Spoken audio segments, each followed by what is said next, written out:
Ketika orang Jepang bertemu dengan orang Jepang, mereka berkata, Pak Mas. Ketika orang Korea bertemu dengan orang Korea, mereka berkata, Annyeonghaseyo. Tetapi ketika orang Islam bertemu dengan orang Islam, mereka berkata, Assalamualaikum warahmatullahi wabarakatuh.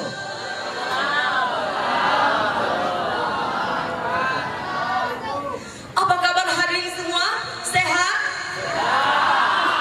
Alhamdulillah. Alhamdulillah. Alhamdulillahirabbil alamin. Wa bihi nasta'in wa ala umuri dunya waddin wa ala alihi wa sahbihi ajma'in. Amma ba'du.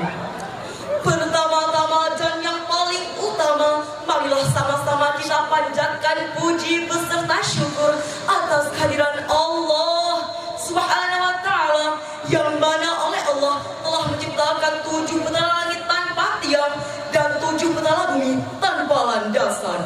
Dan Allah telah menciptakan pohon kelapa, Dipetik buahnya, Dibelah kelapanya, dimakan isinya, maknyus rasanya. Dan Allah telah menciptakan lautan yang tak bertepi. Di dalamnya terdapat ikan hias dan ikan cumi-cumi yang diekspor ke luar negeri dan diolah menjadi terasi. Wah, lezat sekali. Dan Allah telah memberikan kita kesehatan, waras pikiran, sehingga kita dapat berkumpul di malam yang diberkahi ini. Tak lupa pula salat beriring salam. Marilah sama-sama kita sanjung sajikan kepada pemuda padang pasir. Beliau adalah seorang orasi yang tidak pernah korupsi. Beliau adalah seorang pemimpin yang tidak pernah dipimpin. Beliau adalah seorang pahlawan yang tidak pernah melawan.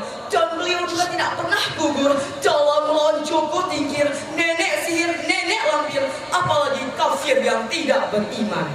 Man huwa? Siapa dia? Beliau adalah Baginda Nabi besar Muhammad sallallahu alaihi wasallam, who has guided us from the darkness to the brightness, from the stupidity to the cleverness, from Jahiliyah era to the Islamiyah era, dari zaman Utsman bin Affan ke zaman kejayaan di Indonesia yang tampan, the only Islamic religion that we love. Penghormatan kami kepada abun dan umi sekeluarga, dan yang kami hormati Tunku Junaidi Ilyas selaku pendakwah kita bersama pada malam hari ini, dan yang kami hormati seluruh Dewan Guru Dayah Darus Saadah, dan yang kami banggakan seluruh santriwan-santriwati Dayah Darus Saadah. Hadirin yang dirahmati Allah, di zaman yang canggih saat ini, kita sering melihat keluarga yang tidak harmonis dan anak-anak yang tidak terarah. Maka dari itu, izinkan kami membawakan syarah yang berjudul peran keluarga dalam membentuk generasi yang Qurani. Hadirin yang dirahmati Allah, keluarga merupakan gambaran sekaligus cerminan dalam masyarakat. Jika keluarga baik, maka akan baik pula masyarakat. Dan peran kedua orang tua sangatlah penting untuk membimbing salat serta mengarahkan anak-anaknya. Akan tetapi hadirin, sebagian orang tua zaman sekarang tidak ada waktu satu malam pun untuk membimbing salat serta mengarahkan anak-anaknya. Akan tetapi hadirin, selalu ada waktu untuk meraih kekayaan dunia, sedangkan sang anak hadirin selalu ada waktu untuk HP dan televisi. Betul hadirin? Dan menurut pengamatan kami, ini yang menjadi akar rusaknya generasi saat ini. Bagaimana mungkin akan tercipta generasi yang Qurani hadirin? Jika keadaan ini terus berlanjut, maka tidak ada cara lain selain menumbuhkan kembali peran keluarga dalam membentuk generasi yang Qurani. Allah berfirman dalam surah At-Tahrim ayat 6 yang akan dibacakan oleh qari terbaik kami berikut ini. A'udzu billahi minasy syaithanir rajim.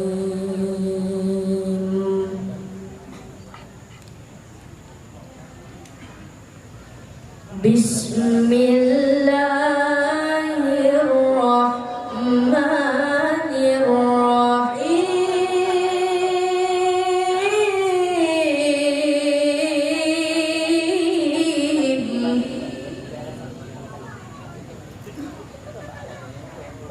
Ya ayyuhalladzina amanu qu anfusakum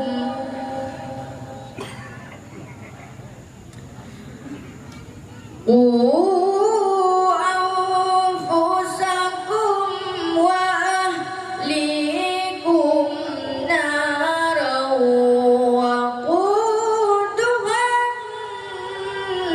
nas wal hijarah.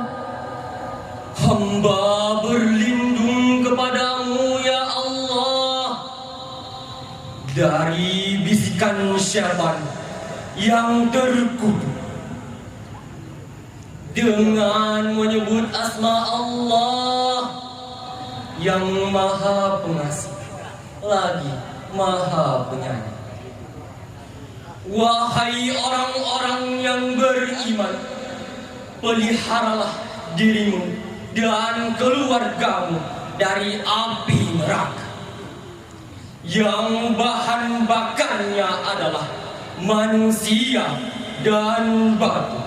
Hadirin dan abun yang kami muliakan, ayat tersebut menjelaskan bahwa Allah mengingatkan kepada umat manusia agar takut dan berwaspada dalam mendidik anak sebagai generasi yang Qur'ani. Hadirin dan abun yang kami muliakan, coba kita tes dari 3 hal yang kecil saja. Yang pertama, keluarga yang salat 5 waktu di kampungnya ada berapa? Yang kedua, keluarga yang satu keluarga bisa membaca Al-Quran ada berapa? Yang ketiga, keluarga yang setiap ba'da maghrib selalu ngaji bareng di rumahnya ada berapa? Hadirin dan abun yang kami muliakan, dari ketiga hal ini saja terkadang masih kocar-kacir. Maka dari itu lahirlah kebodohan, buta huruf dan tidak paham agama. Hadirin dan abun yang kami muliakan, di zaman sekarang ini pula kita sering melihat anak gadis bepergian memakai celana ketat-ketat, tidak malu dilihat-lihat. Itulah anak gadis zaman sekarang. Sedangkan anak muda zaman sekarang, hadirin, lalai dengan jim. Apakah itu baik para hadirin? Tentu tidak. Maka dari itu, peran kedua orang tua sangatlah penting untuk mengarahkan anak-anaknya. Allah telah berfirman dalam surah Ar-Rum ayat 21 yang berbunyi, Wa min ayatihi an khalaqalakum min anfusikum azwajan litaskunu ilaiha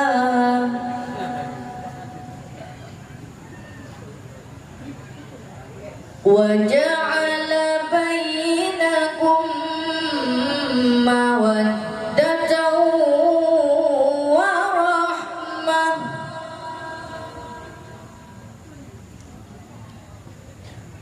Inna fi dzalika laayatin liqaumin yatafakkarun. Inna fi dzalika laayatin liqaumin yatafakkarun. Shadaqallahul azim. Dan di antara tanda-tanda kebesarannya ialah Dia menciptakan pasangan-pasangan untuk dari jenismu sendiri, agar kamu cenderung dan merasa tentram kepadanya. Dan Dia menjadikan di antaramu rasa kasih. Sungguh pada yang demikian, itu benar-benar terdapat tanda-tanda kebesaran Allah bagi kaum yang berfikir. Maha benar Allah dengan segala firman-Nya. Hadirin dan abun yang kami muliakan, ayat tersebut bermaksud menerangkan tanda-tanda kebesaran Allah Subhanahu wa ta'ala. Tanda kebesaran itu berupa rasa kasih sayang dan saling pengertian yang diberikan kepada laki-laki dan perempuan dalam sebuah ikatan pernikahan atau dalam membentuk keluarga. Hadirin dan abun yang kami muliakan, kesimpulan yang dapat kita ambil dari syarah ini adalah yang pertama, peran kedua orang tua sangatlah penting untuk mewujudkan generasi yang Qur'ani. Yang kedua, Allah menyuruh kepada umat manusia agar berwaspada dalam mendidik anak sebagai generasi yang Qur'ani. Yang ketiga, menjaga keluarga agar selalu diberi keberkahan dan keridhaan Allah Subhanahu wa ta'ala. Oleh karena itu, dalam mewujudkan generasi yang Qur'ani ini, kami menghimbau khususnya kepada muda dan mudi harapan Islami, mari kita hiasi hidup dengan Al-Quran agar terarah, hiasi hidup dengan ilmu agar mudah, dan hiasi hidup dengan cinta agar indah. Karena hidup tanpa Al-Quran akan tersasar, hidup tanpa ilmu akan sukar, dan hidup tanpa cinta akan hamba. Hadirin dan abun yang kami muliakan, mungkin hanya inilah syarah yang dapat kami sampaikan. Pergi ke maulid dapat nasi kulah, Pulang ke rumah kami makan. Kalau ada kata-kata kami yang salah, mohon